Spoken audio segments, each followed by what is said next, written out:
Hello, everyone. Welcome to another episode of SIMA Impact Chronicles. As I mentioned in the last episode, that here this is our effort to shine light on some innovative uh, entrepreneurs across the globe who have been partnered with SIMA Funds. They have associated with some of our funds and doing some fantastic work in their area, like renewable energy, e-cycling, e-waste cycling, etc., etc. So recycling, etc. So today I have uh, another important guest with me. Her name is Judith Marera. She is the founder and CEO of Lanforce Energy, a woman led for profit social enterprise in the renewable energy sector. Judith is born and raised in rural Zimbabwe. She realized the challenges that women and children go through in search of firewood for cooking. Human resource practitioner by profession, having worked for both private and public sector, her background supplemented with her experience at the Meteorological Services Department and the World Meteorological Organization urged her to find solutions to mitigate the effects of climate change. She is a Woman in Africa 2021 laureate, 2021 Tony Elumelu Foundation Entrepreneurship Program beneficiary, 2021 Small and Medium Enterprises Association Zimbabwe, and the Chartered Institute of Project Managers Zimbabwe Award winner. She is also a 2021 Uplink World Economic Forum Climate Justice Challenge Top Innovator. So it's a pleasure to bring her on, and I have some amazing questions to understand Lanforce's journey, her journey, etc. So without further ado, hi Judith, can you hear me? Sure. Hi, how are you, Vivek? I'm good. I'm good. So, Judith, this SIMA Impact Chronicles is our attempt to, talk to you, people like you who have been doing fantastic work across the years.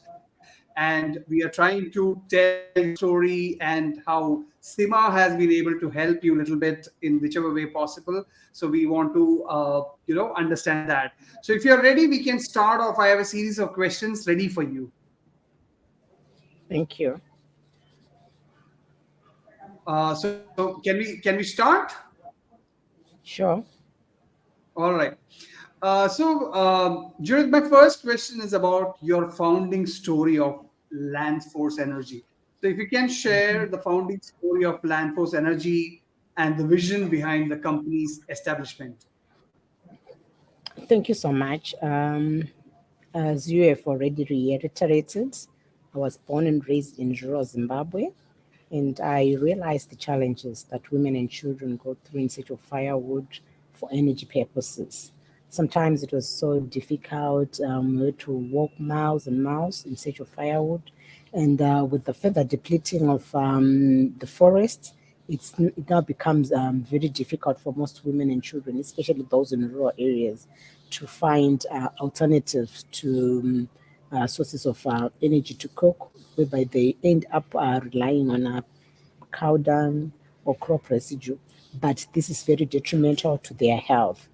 And Right. as I was growing up, I just said to myself, how best can I change this narrative for the rural women in the country? And that's how when I came across the biogas technology, which I saw fit for the rural community as they have access to the waste. They do have the cattle. They do have pigs that they rear.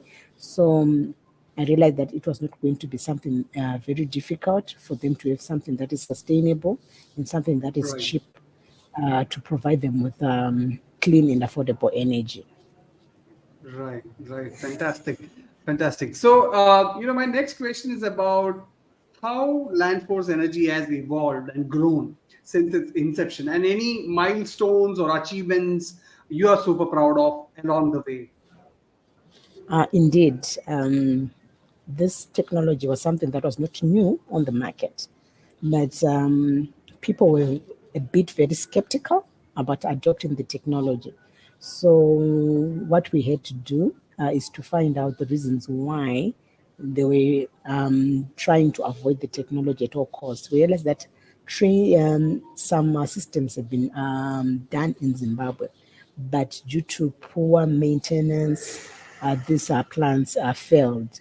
So we adopted an approach whereby we do a follow up with our clients to make sure that they understand how to maintain the plant so that the plants do not fail at the end of the day, and Right. providing them with an after sales service, and also working with our clients throughout the whole process made it easier for people to now accept the technology and adopt the technology.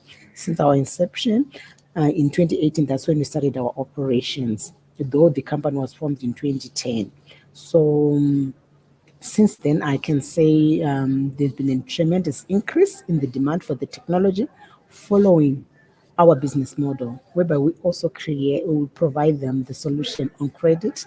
They don't have to pay on cash basis, but they pay a small initial deposit and installments for a period of up to 24 months. So we've made it easy for people to access the technology. So we see ourselves growing further from this and even going beyond uh, the region. Right, Yes. right, right. That's fantastic, actually. So, even though so many achievements, adoptions going up, you would have faced specific challenges, right? So, if you can talk about what specific challenges or barriers did Landforce face in providing energy access solution to underserved communities? That's my question number one. And how did the association with our Energy Access Relief Fund contributed to overcoming those challenges? The most big challenge in the industry is access to financing, and our target Right, market being people who do not afford expensive technologies. We also need to chip in various forms, and I'm very right, glad that our initial big investment that came from SIMA Funds in 2021. It's helped us to grow our business. On top of that, we also received some funding in 2022. We are part of the Water and Energy for Food program, Nexus, whereby we are providing the energy and food nexus. That's the nexuses that we are trying to solve, providing people with clean energy and also access to food. When we talk of food, we're talking of having access to an affordable organic fertilizer, which comes out as a right, byproduct from the biogas digesters. So they have right, reduced on the cost of fertilizers that they need to buy on the market. And on top of that, we also provide them with refrigeration through biogas. And they now have cooling facilities whereby they can store their produce in cooling facilities for a period of time before they take it to the market. So the loss along the value chain has been reduced due to our right. intervention. Yes. Right, right, right. Wow, that's very pleasant to hear that.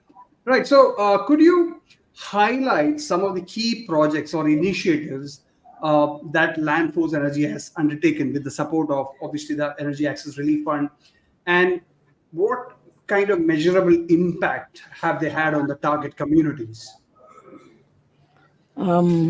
We have done a lot of projects, especially with women organizations in the country, because Right, we want to address issues to do with women. Women are the ones who spend hours and hours worrying about what they should use in terms of cooking. So, right, in the end, we are also providing employment to these women. We are also engaging them as our community based agents. Some of them, we're even training them as technicians so that they just know the basics on maintenance of the biogas digester system so that if ever there are any challenges, they right, can attend those challenges to those that would have provided our services to. So with funding of the energy and access fund, as it was after COVID, um, right, we managed to cope up with backlog that we had. People were also inquiring on our services, and when the restrictions were relaxed, we were able to quickly go back into the field without any challenges due to the right. funds that we received through the access and energy access relief funds. Right, right. Right. So, since a lot of people, I've been speaking to a lot of entrepreneurs like yourself. They have all been talking about the impact of COVID and then coming out of it thanks to the funds which they have received, etc. So, let me ask you something. How about scaling your operation? How was the partnership with SIMA Funds influence Landforce's ability to scale its operation and expand its reach? We've had a good relationship with SIMA Funds, and Right. we've also worked with the team behind SIMA. They've helped us a lot in terms of um, allowing us to have access to more funding with another additional funding that we're going to receive from SIMA this year.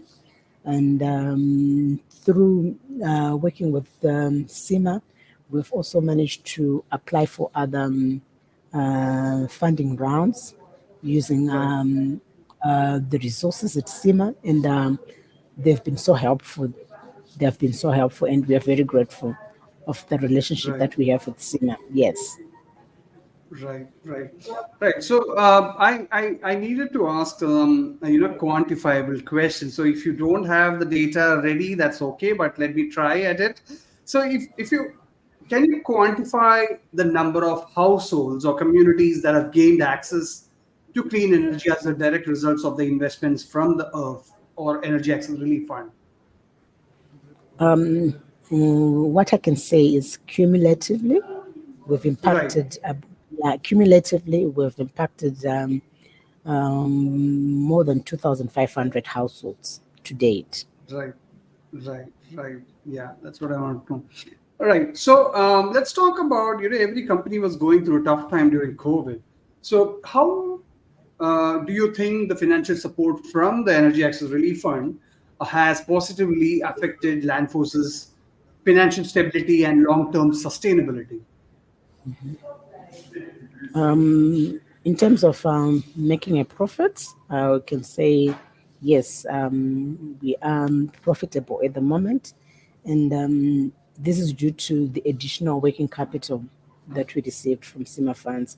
Because without those funds, I think as a result of COVID and us providing ourselves some credit, probably would have been making a loss to the most, not even breaking even. Right, right. All right. So, if you can provide some specific examples, especially how the partnership between Landforce and the fund, the Energy Access Relief Fund, has contributed in creating some local job opportunities or empowering individuals within the target communities. Yeah, there've been both direct and indirect impacts Right, on the projects. For the farmers that we work with, they've managed to increase the number of people that they employ at their at their farms, and right, directly we've also managed to engage more community-based agents based on the number of jobs that we have worked on since 2021 when we received right, the funds from SIMA. And we have also had great impact to the girl child in the country because during our engagement, we try to advocate for more women or the girl child to be involved in biogas and trying to make them understand that there are other sources of renewable energy that are available besides solar right, because most people um, they were more aware of solar than any other type of renewable energies. So right, now, with our intervention, we are trying to advocate for more girls to join the club and be involved in renewable energies, be it solar, biogas, wind, or hydrogen. We are just trying to say, as women, we can also provide solutions to our communities. right, right, right. That's beautiful. Right. So, one another important question which I ask every guest of mine here is, looking ahead, what are Landforce Energy's future goals and aspiration, and how do you envision the continued partnership with firms like SIMA Funds contributing to achieving those goals? I see ourselves going really far. Um, on this journey, and very soon we are going to be everywhere. And when people talk of biogas, the mention of Lanforce will be there, and we are going to we are not going to end here, but we are going to Right. go beyond, even into our neighboring countries where they are still a little bit behind on the technology, introducing the technology to the people in those countries so that they also have access. And our relationship with SIMA will not only end on the findings that we have received so far, but we will maintain a long-term relationship so that we fulfill our vision of bringing clean cooking to every doorstep and beyond other regions. Right, right. Yeah, we are delighted to have partners like yourself and Landforce working with us. Right. My last question for you is it's for the fellow entrepreneurs who are in the energy access sector. So, can you share any lessons learned or best practices that other organizations or entrepreneurs can benefit from based on your experience with the Energy Access Relief Fund? Sure. Like in Zimbabwe, we mainly use to the brick and mortar biogas digesters, but we are now introducing the flexi digesters in the country.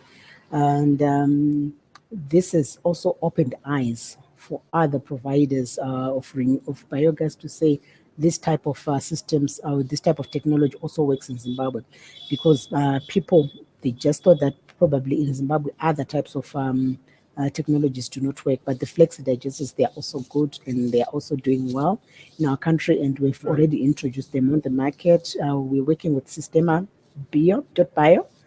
So with Sistema, we also have good working relationship, whereby we intend to be their distributor in the Southern African part. Is something that we need to work on with Sistema, and if we agree, we will become their distributors in the southern part of Africa.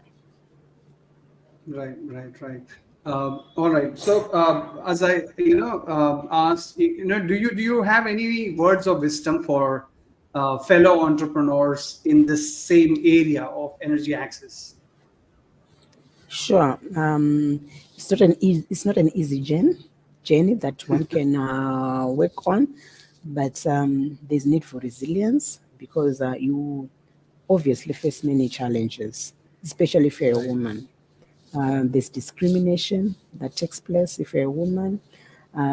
There's also the issue of people not believing in you if you're a woman. So it takes a lot of hard work, a lot of determination. People should not give up, and they should keep on working on their dream, no matter the challenges that they may come across. right, right. Right. Thank you, Judith. I think we have come to an end of this session, and I look forward to meeting you for further sessions like this, where we can ask, your expertise to come in and talk about energy access and stuff like that. So, thank you so much for your time today. And thank you so much, Isba Vivek. It was nice. Thank you. Thank you. Nice. All right. So that was Judith Marera, founder and CEO of Lanforce Energy. This is SIMA Impact Chronicles, which is a series of sessions like these, videos like this, where inspiring founders like Judith will come and speak about their journey, how organizations like SIMA Funds and the innovative funds we have support them on this journey. So it's a pleasure to be here. I will bring on some new guests coming soon. So thank you so much. And this will be up on our website, simafunds.com, as well as our YouTube channel, SIMA Funds. Thank you so much for watching today. Bye bye.